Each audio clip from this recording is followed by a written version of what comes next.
Hi there, Miss Ellertson here. I'm using a bit of new technology, so bear with me, but it looks like it's pretty easy. A different screen recorder thing. So, anyways, we'll see how it goes today. But happy Wednesday. I'm happy to be back. I love teaching psychology. I wish I could be in person with you so we could do all the fun stuff.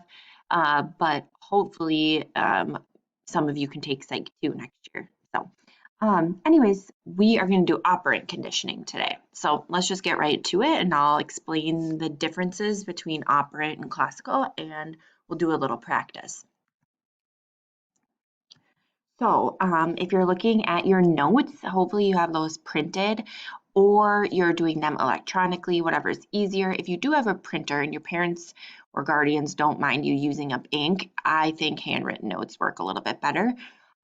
You could also keep the note guide as a guide and take good old-fashioned notes in your notebook. It might be handy for this unit just because um, we do have to do kind of some problem solving type things. So anyways, operant conditioning is learning based on consequences.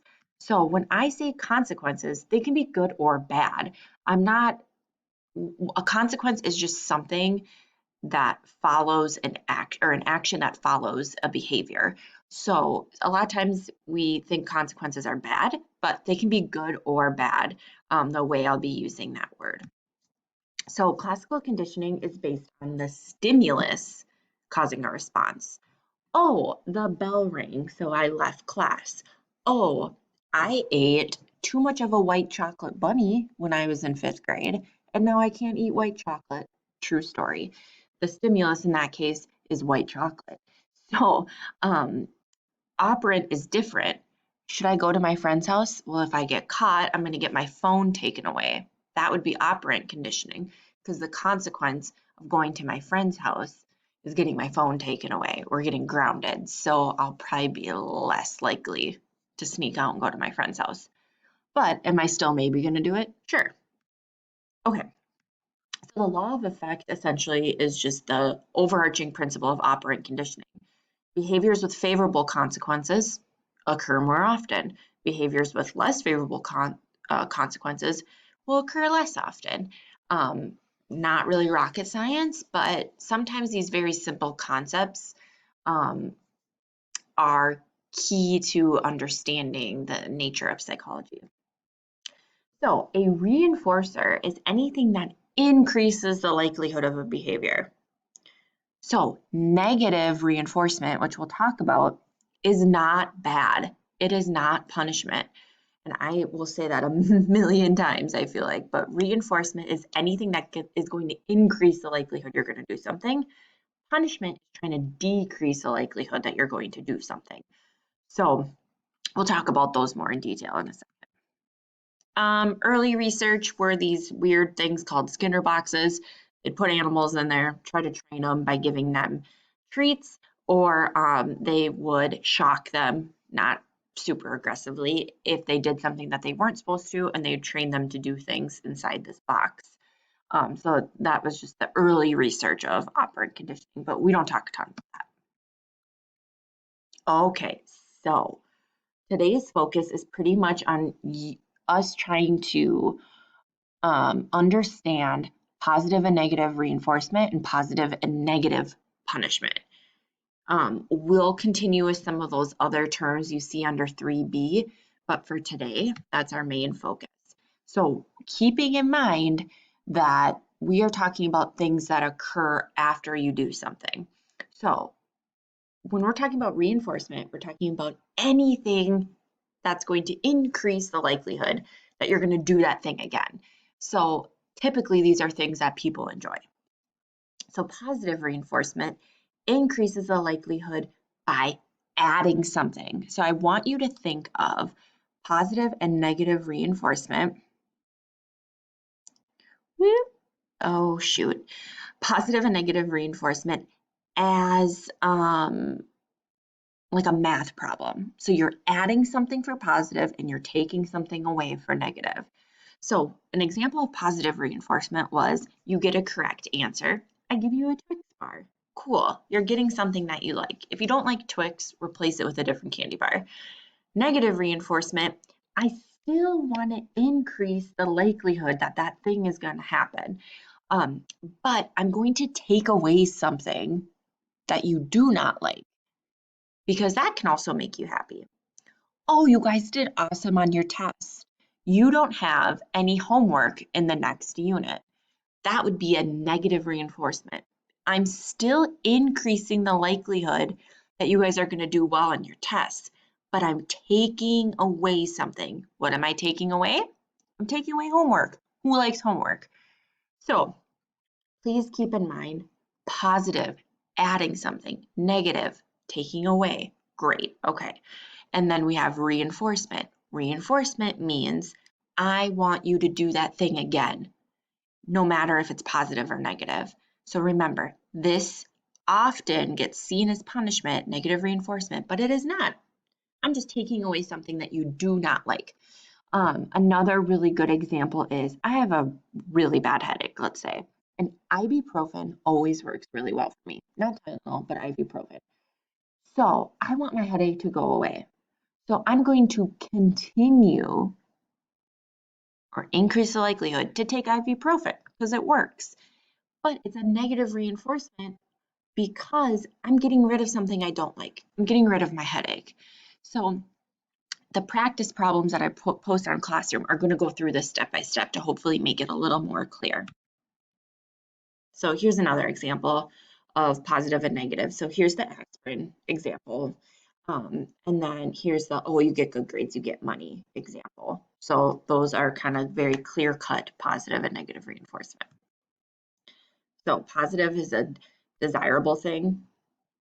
Negative tends to be taking away something you do not like, and a reinforcer is always going to increase the likelihood of that happening again. This is a great screen to help you with the practice problems as well. All right, punishment. I want to decrease the likelihood you're going to do something by punishing you. Oh, you sped in a school zone. Looks like you're going to get a ticket. I want to decrease the likelihood that you're going to speed again. Now, just like reinforcement, there are two types. There's positive and negative. Positive is going to be adding, remember, we're thinking of these like math problems. You're going to add something that people don't like. Well, like in my example with the speeding ticket, I'm giving you something. I'm giving you a speeding ticket. Ugh, who wants to pay $100 for doing something they know they're not supposed to anyways? It's annoying, yeah, but I'm adding something undesirable. Negative punishment. I still want to decrease the likelihood you're going to do something, but I'm going to remove something you like. Oh, okay. So you got caught sneaking out for the third time this month. That means I'm going to take away your phone. That is negative punishment. What am I trying to do? I don't want you to sneak out anymore. I want to decrease the likelihood. So I'm going to take away something you like. I'm going to take away your phone and I'm going to take away the snacks. I'm going to take away all the snacks. You only get unhealthy crap like raisins for the next 2 weeks, right? I'm taking away something you like. So that'd be negative punishment. Remember, math problems, adding something, taking something away. But in this case, I don't want you to do it again. So I'm going to use a punishment by either adding something you do not like or taking away something that you do like or you do enjoy. Negative punishment tends to be more popular with parenting. So a toddler burned by a hot stove will be less likely to touch it again. And then a boy loses his TV privileges by pulling his sister's hair. He'll be less likely to pull his hair again or pull her hair again. So losing TV privileges would be negative punishment. You're taking something away that this guy likes. He likes the TV. Positive punishment over here because you're adding the burn or you're adding the pain of the hot stove. So she's probably not going to do it again. Taking away a desirable thing, adding an undesirable thing. No one wants to get burned. No one wants their TV privileges taken away.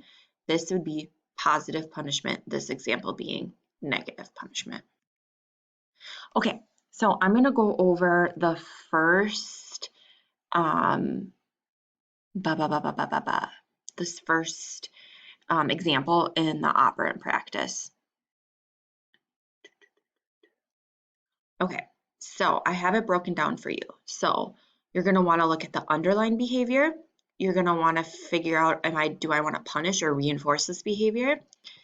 And then am I adding something or am I taking something away? And I'll post the answer key to this on Friday. So I'm just going to highlight the correct things. So Jamie gives a timeout to his child for playing in the street. Playing in the street, do we want to reinforce or punish that behavior? Well, I'm just going to assume it's a fairly busy street. I don't want my kid playing in the street, so I'm going to punish it. Now, am I adding something or am I taking something away? Jamie gives a timeout to his child for playing in the street. Well, it's kind of in there. Gives. Gives to me sounds like I'm adding a stimulus. I'm giving him a timeout. So you want to keep it simple.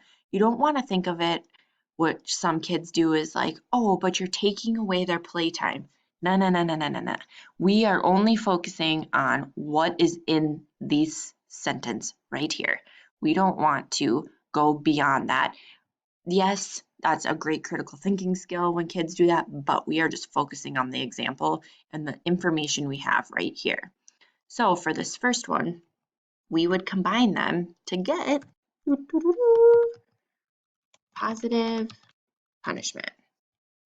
So try to go through and do some of these on your own. You don't have to do all of them, but I think it's I think it's a good idea for you guys to practice these because something similar to this will be on your summative, and the more you can practice, the better you'll do on your summative the first time around. So, all right, I'll talk to you guys later. Bye.